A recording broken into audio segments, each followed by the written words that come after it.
Point with NRC में आपका बहुत बहुत स्वागत है। आज मैं आपको एरिया यानी क्षेत्रफल के बारे में बताऊंगा किस तरह से क्षेत्रफल को निकाला जाता है। क्षेत्रफल हमेशा क्या होता है, दो भुजाओं का गुणनफल होता है। उसका यूनिट होती है वर्ग इकाई होती है। मान लीजिए कोई अगर त्रिभुज में लेते हैं, अगर कोई भी त्रिभुज विषम बाहु त्रिभुज है, इसकी तीनों भुजाएं कैसी हैं, अलग अलग हैं, तो ऐसे त्रिभुज को हम विषम बाहु त्रिभुज का नाम देते हैं। तो बच्चों ये त्रिभुज होगा, तो इसमें अगर क्षेत्रफल की बात करेंगे ऐसे त्रिभुज में, तो हम क्या करेंगे, इसकी आकृति का निर्माण कर लेते हैं। सबसे पहले तो ऐसा ये त्रिभुज है जिसकी भुजाएं अलग अलग हैं। मान लीजिए ए है, ये बी है और ये सी है। ये त्रिभुज है ए बी सी।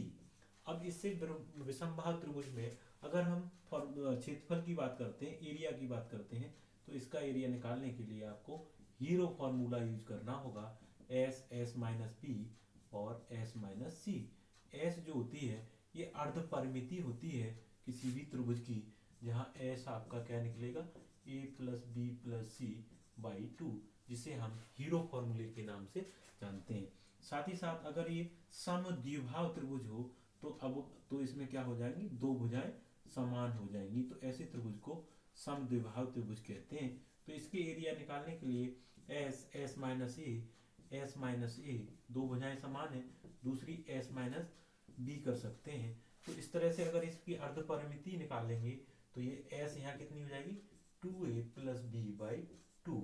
इस तरह से आपको समद्विबाहु त्रिभुज का क्षेत्रफल निकल जाएगा।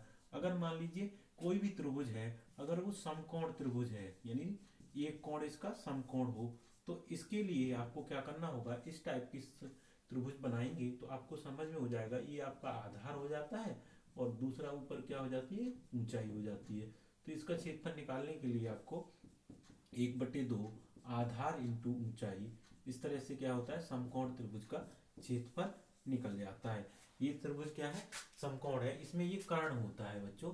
तो ये समकोण त्रिभुज में कर्ण का जो स्क्वायर होता है वो क्या होता है, आधार के स्क्वायर प्लस लंब के स्क्वायर के या ऊंचाई के स्क्वायर के वर्ग के बराबर होता है, जिसे हम पाइथागोरस थ्योरम के यानी पाइथागोरस प्रमेय के नाम से जानते हैं।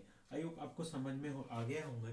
अगर कोई भी समबाहु त्रिभुज है जिसमें क्या होगा, तीनों भुजाएं अगर समान होती हैं, तो ऐसे त्रिभुज को समबाहु त्रिभुज कहते हैं। तो इसके लिए एरिया निकालने के लिए आपको √3/4 इंटू जो भुजा होगी उसी का क्या कर देते हैं, स्क्वायर। इस तरह से ये समबाहु त्रिभुज का क्षेत्रफल निकल जाता है।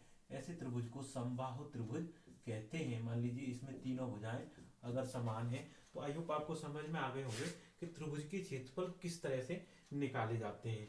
तो अगर इसकी यूनिट की बात करेंगे तो इसकी यूनिट वर्ग इकाई होती है, जो हमें क्या होगी, दो भुजाओं के गुणनफल से प्राप्त होगी, जो इसका मात्रक होगा, जो आपको यूज करना है। साथ ही साथ इसकी जो विमा होती है वो क्या होती है, L⁻²। ये विमीय सूत्र होता है। आई होप आपको समझ में आ गए होंगे। मिलते हैं नेक्स्ट वीडियो में। जय हिंद।